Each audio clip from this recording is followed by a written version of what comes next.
Wagoyo ne Nyasaye maduong' mar nyalo erokamano motimo thuolo mondo wachak warad kodi e thuolo mokinyi sani. Iluonga Reverend Ayub awuod Nyakach Kandaria. Nyasaye gi ng'wono ne otimo mondo abed tung' okinyi ni. Alemo kod kanisa mar St. Meshach Fellowship Church Hera. An e piny Nairobi kamoro ni Kibra. Waneno ng'wono mar Nyasaye kanyo ka Nyasaye bedo no Nyasaye kuom weche te. Okinyi ni adwa ni mondo isom koda e kitabu mar Luka. Adwa ni isom koda e kitabu mar Luka. 15 abiro somo matindo tindo 11 nyaka 19. Luka 15 matindo 11 nyaka 19. Ndiko wacho niya: Yesu nomedo wacho niya, ng'at moro ne nigi yawuowi 2. Wuowi machogo nowacho ni wuon mare ni, Wuora, yie ipogna mwandu monego ayudi. Kuom mano ng'atno nopogo yawuote ariyogo mwandune. Bang' ndalo manok, wuowi machogo noloko gige duto pesa mi owuok odhi e piny moro mabor. Eka nodonjo e ngima mar anjawo kuno motieko pesane duto. Walam Nyasaye. Wagoni ni erokamano, opuoyi wawali, omiyo nyingi duong' jateko. Ija adiera kuom miyo waseneno odiechieng'ni. Wachni Nyasaye mikete lewo okinyi, we obed konyruok ne jal mobedo piny mondo winji. Iyaw winjo gi paro. Nyasaye ka Roho mari maler lor kendo go kodwa kambi sani. Duong' gi pak mondo duong' ni nyaka chieng'. E nying loch mar Yesu Kristo. Amen. Asomo e kitabu mar Luka 15 matindo 11. Mumbu Nyasaye wuoyo e weche manondike kinde muma. Wach hie ma Ruoth chuna mondo awuoye kodi, kata ujumbe ma Nyasaye chuna mondo awuoye kodi okinyi en ni, en ang'o manyalo romo chuny dhano. Mane ujumbe madwa na awuoye kodi manok. Asto ang' walam Nyasaye. Ang'o manyalo romo chuny dhano. E kinde no mowacho ni wuoro moro ne nigi nyithindo ma jowuoyi 2. To wuoyi machogo nodhi ir wuon mare monyise ni, adwaro mondo ipogna mwanduga. Nikech nyathi monyuol e dala kata wuoyi monyuol e dala en gi ratiro mare kaka wuod dala. En gi ratiro mar wuod dala. Wuoyi machogo ni bende en ratiche ema nodwaro. En mana ni nodware ka sa podi. Sama nonego miye ratiche podi. To nong'e adier ni en gi ratiro mar bedo wuod dala. Wajno nochune mondo dhi ir wuon mare to nyis wuon mare no mondo opogne mwanduge. Jaduong' mar dala no ne ok odagi winjo gima ne wuode no ochomego. Noneno kagima wich teko moro chalo nosebedo. To joluo nogo ngero ne jal ma otamore winjo jonyuolne piny biro puonje. Koro chalo ni jaduong' ni be chunye no chalo kamogik tum. Ne ok odwar lweny gi nyithindo. Notimo kaka jowuode no nokwaye. Mowacho ni jaduong' no nopogo mwanduge ne jowuote 2. Eka bang' kinde manok, wuoyi machogo noloko gige duto pesa. Nyiso nouso mwandu manopogne gi wuon mare. Tok loko gik moko duto pesa manosepogne, mowacho ni nodhi e piny moro mabor. Ok owach ni en kanye. Umalero ni nodhi e piny mabor. Kata ka nodhi mabor kamano, gino ne ok ogik kode kanyo. Nodonje ngima mar anjawo, mar ra. Kochamo ra, to winjo maber e piny mabor. To kaka wuoth rabora, Muma wacho ni sama nosedonje ngima mar anjawo,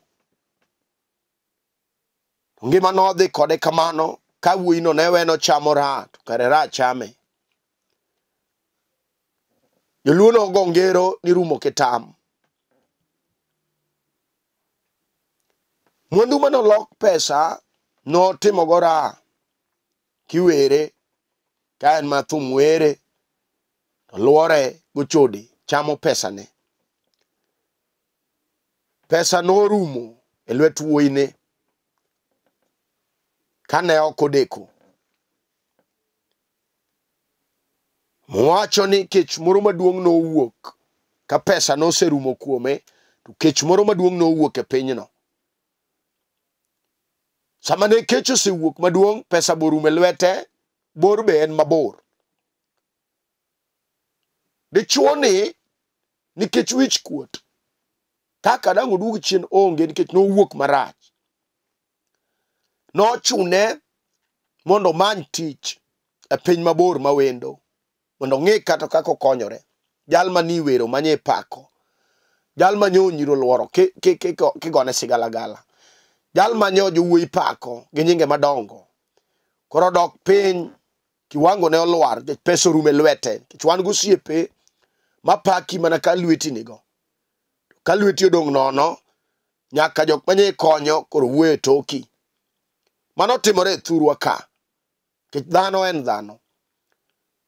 Wan gi jok ma sami konye, ma gimoro nyalo wuok kumi maber, tipaki. Inyalo luongi gi nyinge nyaka mane pok iwinjo. To we pesa rum kata mwandu rum e lweti, kata gima nye konyego manya oyudo kumi onge. Notimore ne wuoyi machogo ni e piny mawendo kumabor manodhiye. Monene adier kodong' nono, nyaka osip manyoluore koro onge. Mwacho ni ka kech maduong' nowuok e pinyno, en piny mabor ma ng'amo ng'eyo maber onge. Nochune mondo omany tich, nikech kata kaka nochiemo koro ne onge. Nomanyo tich koduong'o rangach ka rangach. Kama nodhiye ninyise ni tich onge. Eka chieng' moro opo koduong'o get moro, to yawne, to penjo tich. Ka kech ole, chandro koro ole piny mabor. Kanyo nonyise ni tich nitie, ma chunye noduogo matin. Mana ni ka nonyise tich manoyudore, ne en pidho anguro, kimiyo anguro chiemo tiluoko. Kaka jachandruok gi jasida ok nyal yiero gimodwa timo, nochuno wuoyi machogo mondo tim tich mane nitie sano, ma en luoko anguro gi pidho anguro no. Sama notimo magi duto, pache pod ne ok kare, kech jochiende noumo pache. Muma wacho ni e kinde manotiyo no, nothoro chiemo ganguro. Gik mana anguro chamo ga mambe nochamo. To wachno nodonjo ne gi iye, to paro dalagi. Oparo dalagi. Kawuono sama wabedo piny okinyi, wan gi ji mang'eny mobedo piny mawinja, maparo ni ka ng'ato oyudo mwandu gi pesa, to yudo gik moko duto te pinyni. To kawuono jumbe miwuoye en ang'o manyalo romo chuny dhano? Wuoyi machogo ni nomiye mwandu, moloko pesa, moneno adier ni koro osewuok, oseweji, osechopo. Kawuono wan gi ji machal gi wuoyi machogo ni. Nyo en ga bade piny, manyo be ok ong'ere maber. Osama nyo oyudo gimoro matin, ma ruoth nyo oting'e malo, to nyo buono jowetene. Mano timore kata sani. Yudo ka dhako moro wuode moro yudo tich. Ato pesa koro biro e lweti oro ne pesa. Nyalo miyo obuon mon wetene. Ma koro chak wuotho kagima onyono piny gi wi koke. Timore nikech pesa odonjo. Oneno no yombo mbesege. Kawuono wan kata gi nyiri matindo. Ma kamoro nyo yudo ode. To mbesege pok oyudo utege. Nyalo miyo onyetho. Ok ong'eyo jachien ma jawero. Ma miyo kata timo arus. Arus nyalo kethore mafundni. En ang'o manyalo romo chuny dhano? Ma ng'ato wachna adier. Ayudo gima nadwaro. Wuoyini nowe noyudo ka wuon nomiye mwandu. Kech chunye ne dwaro ratiro mare. Bang' kinde matin koseloko mwandu pesa to dhi odonje e ngima mar anjawo. Wan gi ji mosechomo Nyasaye nikech en gi ratiro mar wuoyi mar bedo wuod Nyasaye. To fwenyo ni en wuod Nyasaye kata en nyar Nyasaye. Ato dhi okwayo mwanduge. Kolemo kosayo malich. Nyasaye nyomiye mwandu. Samo wuone dichuo manego lam. Masa moro pasa nodhi molemone e kanisa. Moyudo tij lwete. Samo wuoyo ni otiyo. Kalam nyoro mokore. Nyodhi mabor. Mawiyo wil gi wuon mare. Ma en Jehova Nyasaye mar nditi mar nyalo. Odonje raha ganjao. Mawiyo wil nyaka gi wuon mare monyuole. Wiyo wil gi dalagi. Kawuono timo raha e piny taon. Odonje anjao kech wuon nyose miye mwandu. Mumocho ni dichuo ni sama ne odonje anjao pesa norumo kuome. Piny ni kalo gi gigene. Samoro nyalo wuondi. Mine di se chopo. Wini be none notundo. En ang'o ma de rom chuny ng'ato. Ma ng'ato wach Nyasaye yudo mogik. Anase chopo. Kawuono wan gi ji mamoko ne tiyo tije madongo. Ka Nyasaye noyawo negi. Magi nene dier ni gisetundo.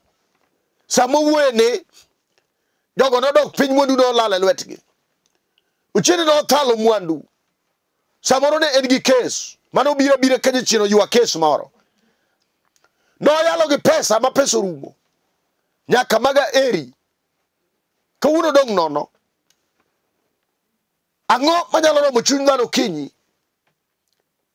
Kati neno ni ruoth osegwedhi. Ho negi par jachwech. Kawuono chuo ni mabor. Mon kawuono dhi mabor. Nyiri matindo dhi mabor. Kumineno intie maborno. Kuno kimi chameji. Kumidhie maborno. Kuno jachien sandeji. Kumidhie maborno. Kechonge kami nyalo dhiye. Miponde ne wuon chwech. Wicha noneno nodhi mabor. Ganyuolane. Noneno nodhi mabor. Mang'ama nyalo ung'eye onge. Noneno nodhi mabor. Mang'ama nyalo chande onge. Eka kech maduong'. Notugore ka pesa oserumo. Ng'ato nego par Nyasaye. Sama Nyasaye ogwedhe. Sama ne pesa orumo kuome. To wang'o dhi omanyo tich oyudo tij pidho anguro. Nochamo pokra rabolo. Kech wich kuoto ole. Kaka dodog dala gi onge. Samoro Nyasaye nyo ting'i malo. Minyetho ne ji. Mondo orume lweti sama wuoyo kodini. Wi kuot kaka iduog onge. Michiemo ga anguro. Jachien oketi. Itimo tije moko ne gitim. Ing'ama nyo piny oluoro. Ing'ama nyo ema go kom piny. Kokiyalo bura dalau. Kawuono nyaka ne jachien kaw pesa lweti dong nono. Wi kuot samoro pango ot e center. Ilal oko. Maji kawuono no se wuoyo. Ne duoka gi sanduku. Ok anyal dok dalawa e wich kuot machalo kama. Ng'ama ne ji ong'eyo. Chino se lwaro guta piny. Pok orumo. Bakara di chuo riembi. Kech wan gi mon ma nonyuome. To kata kamano jochiende noluwe magrangach. Ato miyo ochako fundne. Sama nyo owinjo maber. To chunye nyo okalo ji. Ok ang'eyo gima nyalo romo chuny dhano kinyi. Wicha nowe ni kodo pesa. To sayudo gima chunye dwaro. Luongo dog ne Yesu. Ok ang'eyo ni paro nang'o kinyi ni. Kata jachien oduo nyingi piny. Moduoki zero. Wicha nonene. Ka pesa orume lwete, koro tiyo tije mok mage. Nowe noyudo to kare noyude. Ta wuoro ng'ato nyalo dok e pache ma iye owuok gi chunye. Gima tamo ji duogo en ni ji odagi mondo gidog e pachgi. Ng'ato timo gimoro e yor aola. Ng'ato be timo gimoro nikech jawadgi timo. Ng'ato be timo gimoro mano gir dalagi. Ng'ato nyalo dok e pache gokinyi kata kama initieno. Kata tuwe manyo chami. Kech nidhi mabor. Kech ng'ama ni mabor gi dalagi. Ng'ama ni mabor gi wuon go. En ng'ata nyalo atake. Wicha ni mabor. Kaka ne konye onge. Samoro ibe ji dhi mabor. Idonje ra. Idonje kuo. Idonje timbe mag oyuma, mag anjawo. Iwene ringo wang' Nyasaye. Kech Nyasaye nyo osegwedhi. Midhi mabor. Eka jochiende oneni kuma intieno. Sama nyo in dala, to jochiende nyo ong'eyo ni in but babani. Ma en Nyasaye. Teka wasigo fwenyo ni sedhi mabor gi jachwech. Kata samo wene, wan gi joma chuny gi othino injili. Giwacho joma lemo go ketho sa. Mon malemo mago mon ma pachgi ng'ich. Inyalo neno kamano. Midhi mabor. Okinyi muma wacho ni en ang'o manyalo romo chuny dhano. Ne chuocha gik manoyudo te ne ok oromo chunye. Mwandu norumo. Ne chuono nodong' kamano. Ta wuoro ng'ato manyalo dok e pache mofweny gima time. Ne chuocha nodok e pache ka chandruok ole. Kata mana in mibedo piny ka. Kata nyiwe Nyasaye. Midhi mabor. Wach momiyo tuo ogore kuomi. Ochami, idong' kamano, idong' nyamasi. Ka ng'ato dok e pache, kaka ni chuocha, to paro ni adier, kata mana jotich Wuora, nigi gik ma ginyalo chamo. Kuma ne ene mabor no, ka chandruok ole to dok e pache. To wacho ni kata jotich mag jamb Wuora, nigi gik ma ginyalo chamo. Kama intie no, samoro tich mitimo, itimo tije ma ok owinjore kodi. Kech idhi mabor, ibor gi Nyasaye ma jachwech, ma babani. Kawuono nyalo dok e pachi gokinyi, miwada adier gima timo ni tok owinjore atim. Bedo mabor gi wuoro, osemiyo ji mang'eny odonjo e chandruok. Bedo mabor gi dala, osemiyo ji mang'eny oywagage. Bedo mabor gi Nyasaye osemiyo ji mang'eny lamgi osedak duoki. Kech en mabor. Wicha nodok e pache. Kawuono ng'ato nyalo dok e pache. Dichuo nyalo dok e pache. Kata ne malayo maki chami. Miwe family ni. ochoto maki emo chamo pesani, nyithini to thagore gi chiegi. Kechin mabor ichamora. Wat dialo kinyi nyalo yawo wangi mine adier kama jogi nitie. Wat dialo kinyi nyalo bedo gi pachi kata no bedni chapat. To jogi chandore mama madonyuoli kago tong. Thagore dala. To ini mabor ichamora. Wat nigi nyalo nigi teko nyalo yuai. Dichuo cha nodoke pache. Ena ko yale kaka kuri wuoyo kodini. Dichuo cha chandruoge emano wuoyo kode. Chandruok nyalo wuoyo gi ng'ato.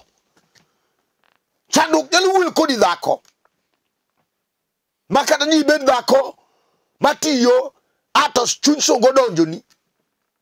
Samo wuoyo kodini samoro riembi e tich. Idong kamano kama chuo e lweti onge.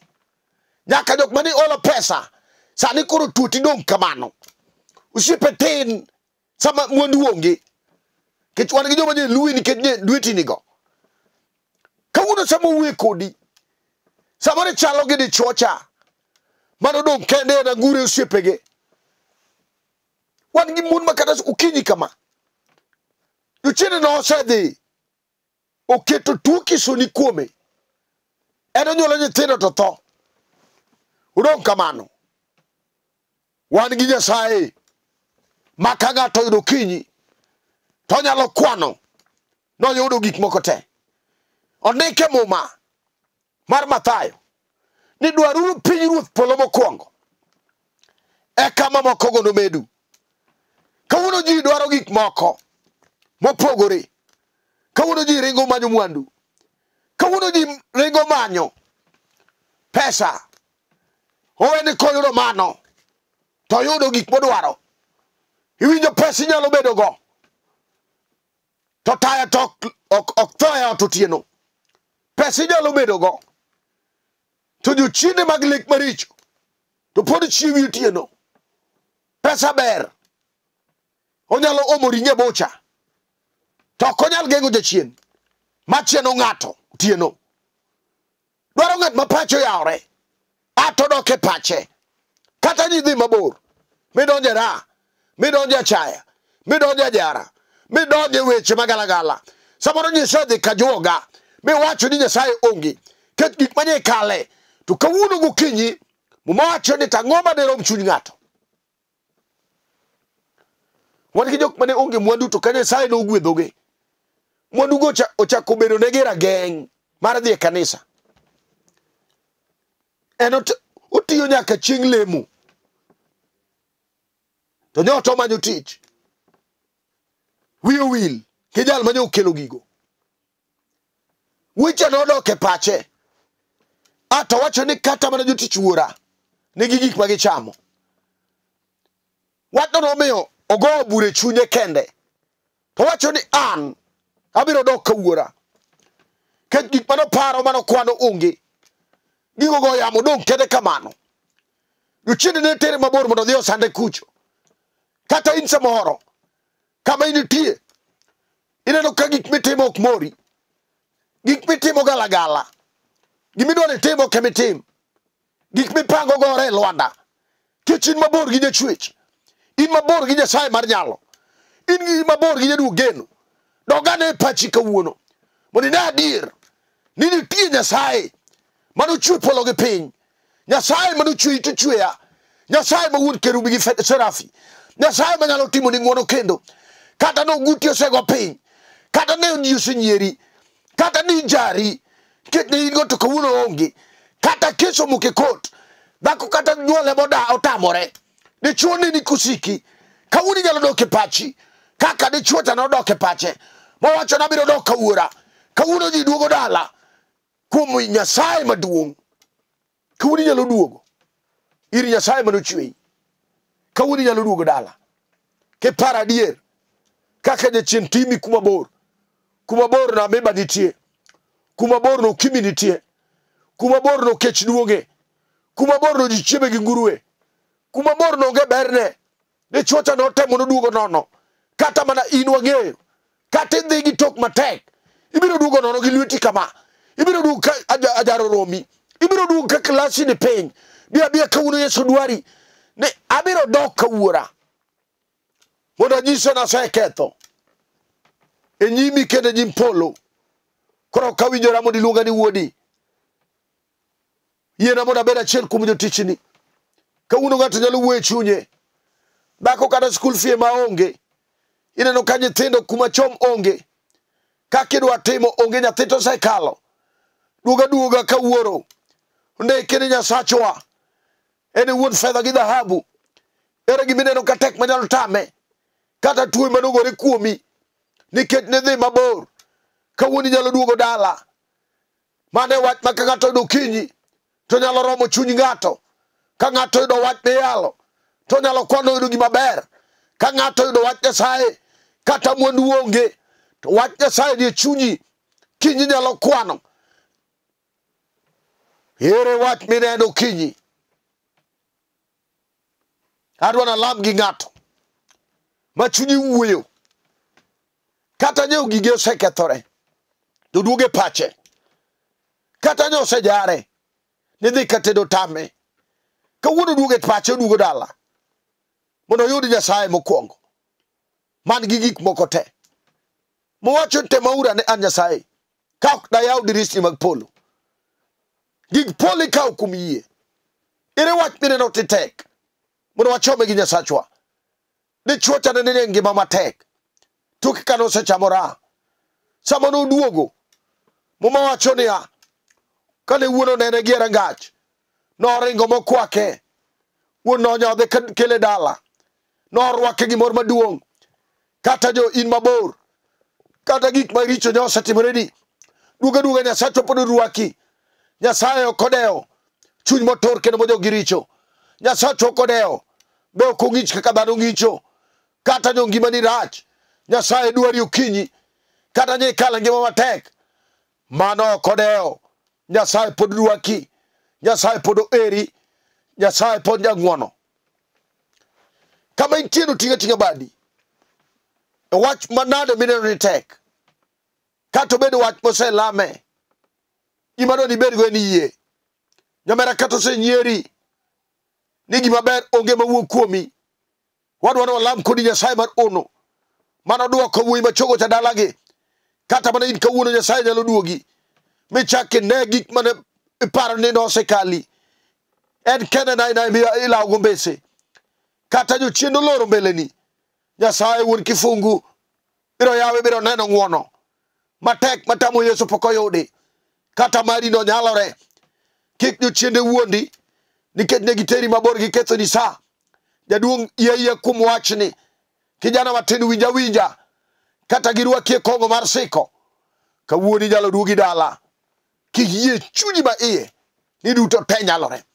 Tiga badi kama intieno, kinyalo gochonge piny mondo walam kodi Nyasaye. Kinyalo mako TV maka walam kodi kisemako yie. Nyasaye maduong' mar nyalo, jateko mar Kalvari, Rabi Kayuda, Shimba in kendi ma in gi teko. In nyoro achiel tinde manyaka chieng'. Ndike muma, wuoyi machogo nodhi mabor, kano osedonje raha, kokaw mwanduge Nyasaye, nowe ni mwanduge go oromo. Ang'o manyalo romo chuny dhano gokinyi? Wan gi jomo osetemo, pok oromo pesa. Wan gi jomo osetemo, nyaka gisomo ok oromo. Wan gi jomo osetemo, moyudo gik mane giparo ni ka giyudo to giyudo gik ma gidwaro. Kawuono ni gin ma giywago dayo. Ane gi malo Nyasachwa, lim ng'ato kod ng'ato, nyaka jatuo matuo e kitanda mar midekreni, timne ng'wono kiriene badi mar chang. Par Nyasaye, nyaka jok ma jochiende otamo ni ok nyal bedo gi ode. Pare nyako ni Nyasachwa, par nyaka bako Nyasaye machuoro tho donge papni. Nyithind kiegi mod liet asekete lweti okinyi. Par ng'ato ka ng'ato Nyasaye, nyaka ng'ama dawo tiji lwete, yawne dichuo ni yo, yawne nyako ni yo, mondo nyingi oduong'. Aselami gokinyi ni, par joyalo duto mayalo TV ka. Nyasaye ting' lolo TV malo. Aseketo jotelo te mag lolo TV lweti, itinge kigole ong'ala. Mokwongo Nyasaye kitere machielo, duongi pako duongi meka chieng'. Alamu ka yie ni setimo e nying loch mar Yesu Kristo. Amen. Amen. O an mawuo kodu iluonga Reverend Ayub uko awuod Nyakach Kandara kaka nasewacho. Alemo kod kanisa mar St. Meshach Fellowship Church, wan e piny Nairobi, kamoro ni Kibra. Kibra kanyo waneno nyalo gi teko mar Nyasachwa, wan gi dara duto te mar mine mapuonjo dak monyonore, wan gi jo youth mane foundation mar waro, wan gi deliverance team kod jodongo matimo counseling. Ka ok inyal biro kama wantie go namba na mar piny kanyo, wabiro lamo kodi Nyasaye kama initie, kata in e piny Mombasa, kata in e piny Nyanza, kata in e piny mane. Go namba gago, wabiro lamo kodi Nyasaye wach mora mora matek. Kata nyojo chiende use keto gigi e buru, mano kodeo Nyasaye pod nitie. Kata dhano jari, mano dhane mawuo Nyasaye poko wuoyo. Koro mak yie tichung kuom wach Nyasaye. Kapoko wari, ka warruok okinyini mondo ine ka Nyasaye yawo gik manyolor. Namba na ne piny kanyo 0727, namba na 0727 38 54 24, 0727 38 54 24. Namba machielo en 07 34 434 156. Nyasaye mondo gwedhwa duto te, opar jolwenje te, opar dichuo odera e piny Kibra. Nyasaye mondo timne ng'uono Paul Odera kod jolweny duto te. Opar Abuya ma wuod Mikaya piny Kariobangi, opar nya kanisa ma Mombasa kama Sam Gatira nitie, opar headquarter kama Archbishop nitie Ernest Ogena Maudo Kuto. Nyasaye mondo ting'u malo te. Shalom warad chieng' wuok tich sa 12 okinyi nyaka 12:30. Shalom, shalom, shalom.